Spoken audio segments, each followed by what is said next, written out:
menjadi tempat perlombaan.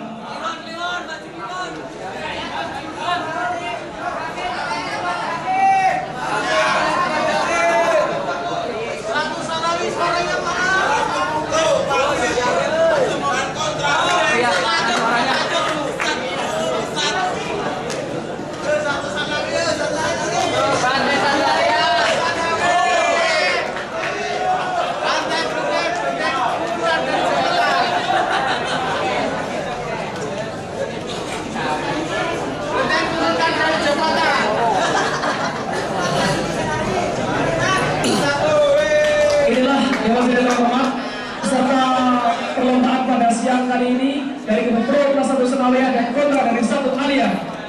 Untuk sesi yang pertama adalah sesi presentasi yang dalam hal ini akan mentemakan tasawuf di era globalisasi. Untuk sesi yang pertama adalah sesi presentasi dari kubu Pro 1 Senawiah. Waktu dipersilakan mulai sekarang. Assalamualaikum warahmatullahi wabarakatuh. Pertama-tama perlu kita pahami apa yang dinamakan tasawuf. Ternyata tasawuf adalah suatu ajaran yang berorientasi pada penyucian hati atau dibahasakan tazkiyatun nufus. Nah, tazkiyatun nufus ini tidak akan pernah terbatasi oleh waktu.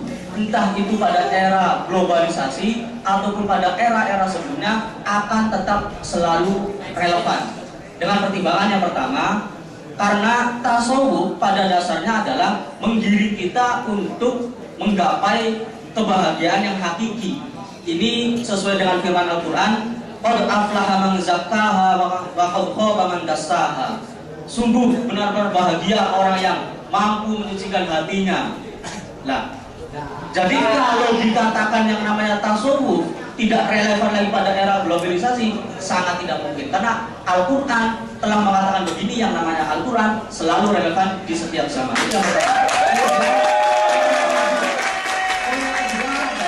Karena tasawuf itu adalah sebagai pilihan yang paling jitu dalam kehidupan. Karena tasawuf adalah lebih memusatkan ke dalam hati, bukan ke dalam pikiran. Ketika sesuatu sudah dikembalikan kepada kejerihan hati, maka seluruhnya akan menjadi baik. Ini sesuai dengan sabda Nabi, ala wa inna fil jasadi mudghatan. Idza soluhat al jasadu kullu wa idza fasadat al jasadu kullu.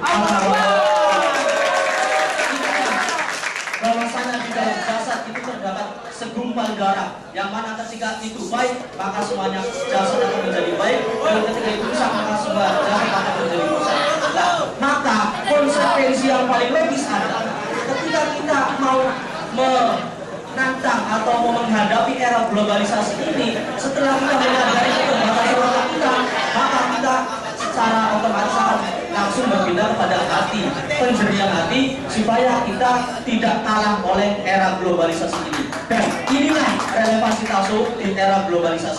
Kemudian poin yang selanjutnya adalah bahwa tasawuf itu sebagai pendidikan moral. Setelah dia hatinya suci, setelah dia mengenal dirinya, maka dia otomatis akan bermoral, akan menyadari akan kekurangannya. Dan hal ini senada dengan sabda Nabi, innama bu'istu liutamima makarimal akhlak. Bahwasanya Nabi diutus hanya untuk menyempurnakan akhlak-akhlak yang mulia. Kemudian untuk yang menganggap bahwa tasawuf itu adalah mengajarkan kemiskinan dan sebagainya, itu ternyata tidak benar, karena hal ini tidak sesuai dengan apa yang dikatakan oleh Imam Ibnu Athaillah As-Sakandari. Beliau mengatakan bahwa as-sufi kalma la launala launuhu launu inahi idzan as-sufi itu.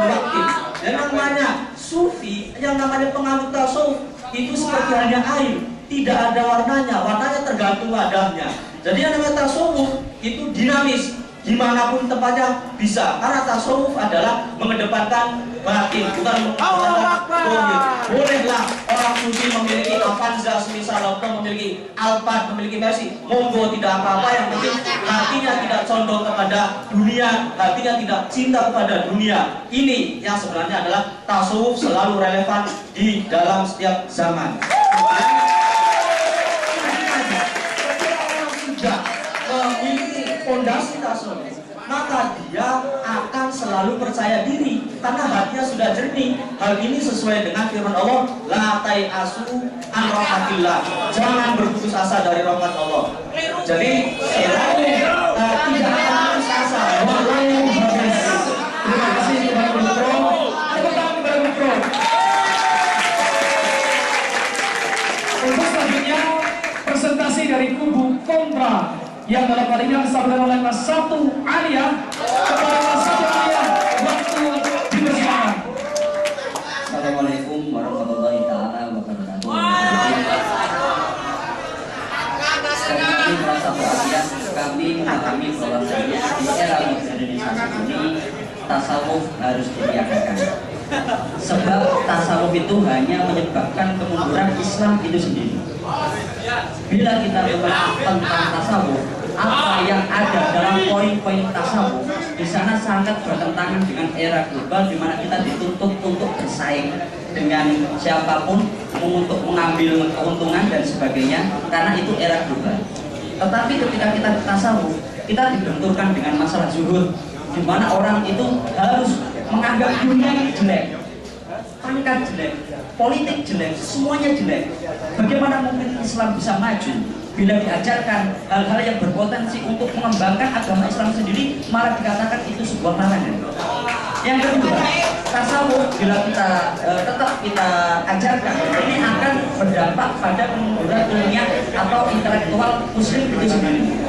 Kita mengenal di dalam tasawuf, ajaran yang paling tinggi itu adalah kasaf atau fana, di mana orang itu menganggap dia merasa telah bertemu dengan Allah. Ini sangat tidak rasional.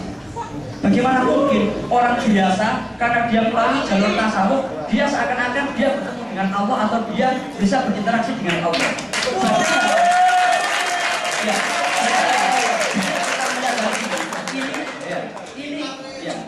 Dalam masalah tasawuf yang kasaf ini dikatakan di dalam sebagian kitab adalah sebuah intuisi, perasaan. Tetapi bila kita mengikuti pemikiran ini, maka sebetulnya tasawuf tidak bisa distandarkan. Di mana tasawuf yang baik dan tasawuf yang benar itu menjadi standarnya tidak jelas. Sebuah contoh, umpamanya orang dengan tasawuf menganggap bahwasanya dia telah bertemu dengan Allah, dia menyatu dengan Allah. Di dalam tasawuf dianggap paling baik, dianggap itu adalah prestasi paling tinggi orang yang bertasawuf. Padahal di dalam syariat sendiri itu dikatakan kafir. Jelas, bila kita memakai tasawuf ini akan keluar daripada standar yang bisa dipertanggungjawabkan. Yang kedua, bila kita menelaah sejarah tasawuf sendiri, di sana tidak ada istilah pada masa sahabat. Ya, di sana orang bisa mendapatkan ilham dan menentukan sesuatu dari ilham dan sebagainya. Semuanya berlandaskan syariat. Karena Nabi Muhammad menurunkan satu syariat. Bila kita melihat tasawuf, inti di dalam tasawuf dikatakan tasawuf itu adalah Islam dari sisi hakikat, dan Nabi Muhammad mengajarkan dari sisi syariat. Loh, Nabi Muhammad turun mengajarkan satu syariat, satu agama. Ini dikatakan dilandasi oleh ketika Nabi Musa, beliau diajarkan oleh Nabi Khidir. Ini dikatakan bahwasanya apa yang dibawa oleh Nabi Khidir berbeda dengan Nabi Musa. Tetapi ini bukan landasan yang tegas untuk dikembangkan menjadi sebuah ajaran hingga menyebabkan Islam terbagi dua, yakni Islam syariat dan Islam hakikat. Ini tidak bisa dibenarkan. Islam satu, ukurannya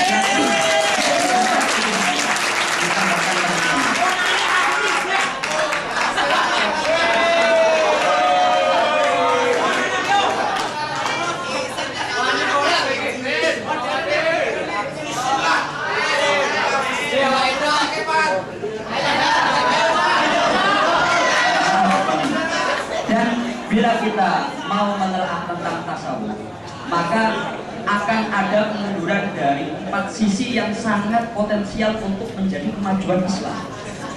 Pertama adalah kemajuan dari sisi ilmiah. Ini akan mandek dengan adanya kasfu. Karena waktu habis.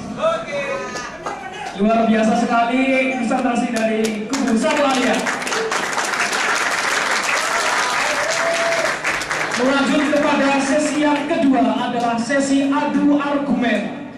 Yang kali ini kami lempar kepada kubu pro terlebih dahulu untuk mengeluarkan argumentasinya. Silakan. dimulai dari sekarang. Terima kasih. Dari kubu kontra mengatakan tasawuf akan menimbulkan kemunduran. Saya kira ini pandangan orang yang belum paham apa itu tasawuf. Tazkiyatun nufus, penyucian hati. Ketika orang hatinya sudah suci, dia menghadapi apapun akan percaya diri, tidak mungkin akan terjadi kemunduran. Karena hati adalah standar dalam hidup. Idza soluhat al-jasadu kullu.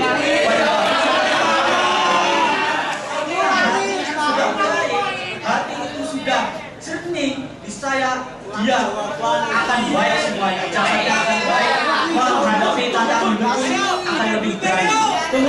Ketika dikatakan bahwa di dalam agama Islam tidak ada tasawuf, ini pun saya kira muncul daripada pemahaman yang amat dangkal dari fondasi Islam itu sendiri. Fondasi Islam kita ketahui ada 3, ada yaitu Islam, kemudian iman, ihsan. Tasawuf ini sebenarnya adalah manifestasi daripada al-ihsan, yang mana alasan itu adalah anta mudarabaka ka'annaka tarahu fa illam takun tarahu fa illam yaraka. Seperti yang ada katakan tadi, bahwa ketika orang itu tasawuf, maka yang paling tinggi adalah kasam. Dia mampu melihat atau mampu berinteraksi dengan Allah. Nah ini namanya tasawuf. Berarti Anda pun sebenarnya mengakui apa itu tasawuf. Tapi kenapa Anda mengatakan tasawuf tidak ada di dalam Islam? Padahal kasam itu sendiri bisa diambil dari pemahaman al-ihsan, yaitu ka'annaka tarahu fa illam takun tarahu fa innahu yaraka, kan seperti itu. Ini akan ditambahkan oleh Dari kubu kontra mengatakan bahwasanya tasawuf akan menyebabkan suatu kemunduran. Ini dari kontra belum pernah memahami mana cerdas itu seperti apa. Cerdas itu bukan orang yang ahli matematika, bukan ahli fisika, ahli dalam bidang internet dan lain sebagainya. Tapi dalam tasawuf itu adalah al-kaisu man dana nafsahu wa amila lima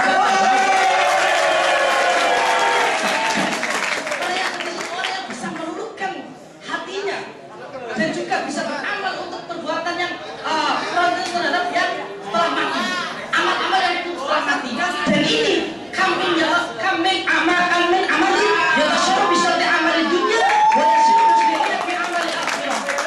Banyak sekali amal-amal yang kelihatannya berbau dunia seperti yang dari politik, mobil, apa dan lain sebagainya, tapi ini akan bisa merupakan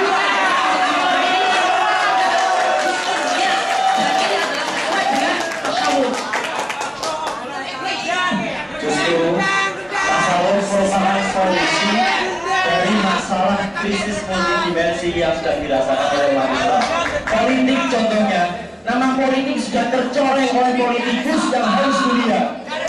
Haus dunia yang tidak pernah memikirkan rakyat. Politik iman seperti ini akan selaras dan menjelaskan rasa adil untuk rakyat ketika ada tasawuf di sana. Tidak ada kemunduran kalau tasawuf di sana. Zuhud. Dari sana belum mengerti apa itu zuhud. Zuhud adalah hina nafsi. Hatinya itu tidak tergantung pada dunia. Kita boleh memiliki apa, yang penting jangan taruh di hati, tapi taruh di nafsi.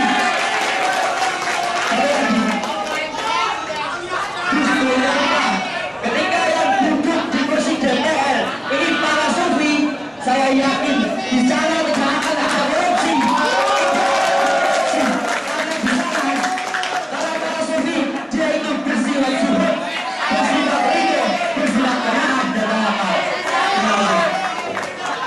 Waktu habis. Luar biasa argumen dari Abu Satu Sanawiyah. Kelas 21 Sanawiyah. Kepada kelas 1 dari tingkatan yang lebih atasnya, satu aliyah diharapkan bisa menyanyi argumen dari kelas 1 Sanawiyah. Silakan waktu mulai besok sekarang. Bismillahirrahmanirrahim. Kalau sampean mau mengatakan meskipun memiliki alfa, gak masalah, sing penting atine gak tegurnya. Kenapa gitu?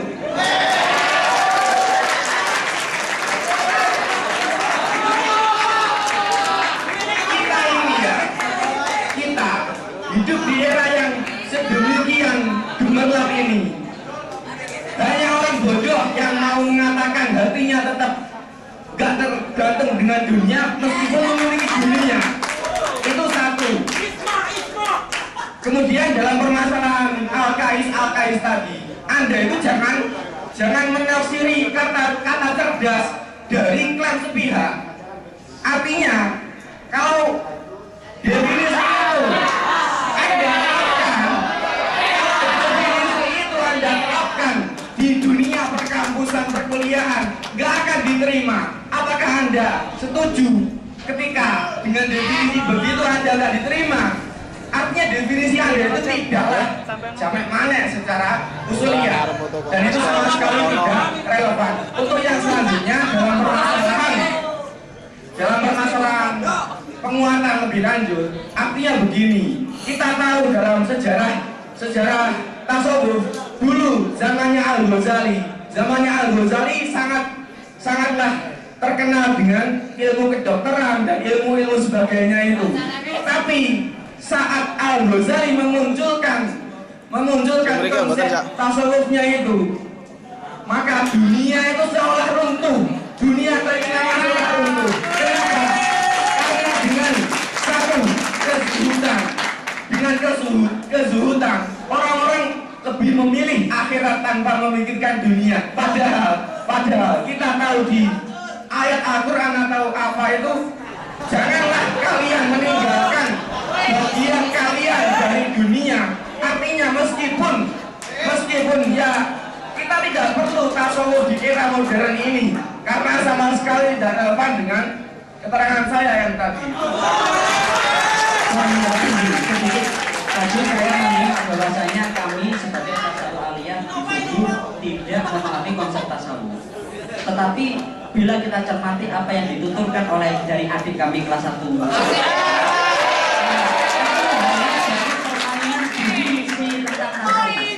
mereka belum memahami bahwa di dalam tasawuf ada konsep zuhud, ada konsep qanaah, ada konsep uzlah, ada konsep kasar dan sebagainya. Contoh kecil, bila kita memakai konsep uzlah, di mana dalam tasawuf dituntut mengasingkan diri dari dunia, kita dituntut untuk mengasingkan diri dari dunia ini. Bagaimana mungkin kita dikatakan maju sedangkan kita telah keluar dari sosial masyarakat?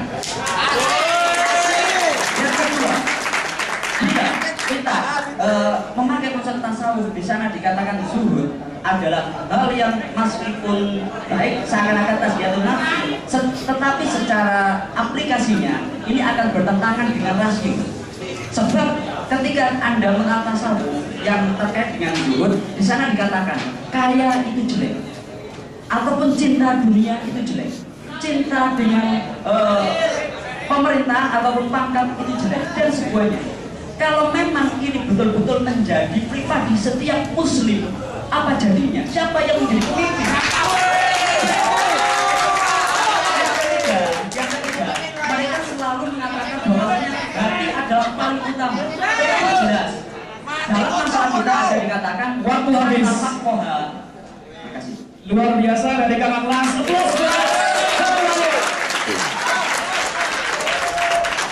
Selanjutnya argumen dari kubu pro untuk kelas 1 Sanawi diharap untuk menanggapi argumen dari kelas 1 yang tadi. Waktu dimulai dari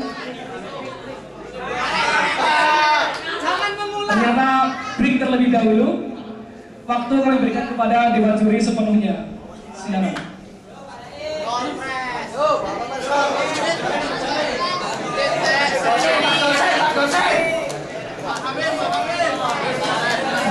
Baik, ini duduk dari peserta kontra dan pro sekaligus kita istirahat dan sambil menunggu jamaah ada refresh yang mungkin kalau tidak waktunya tidak cukup nanti dilakukan jamaah. Baik, boleh duduk. Pertanyaan yang ini refreshnya ini adalah hadiah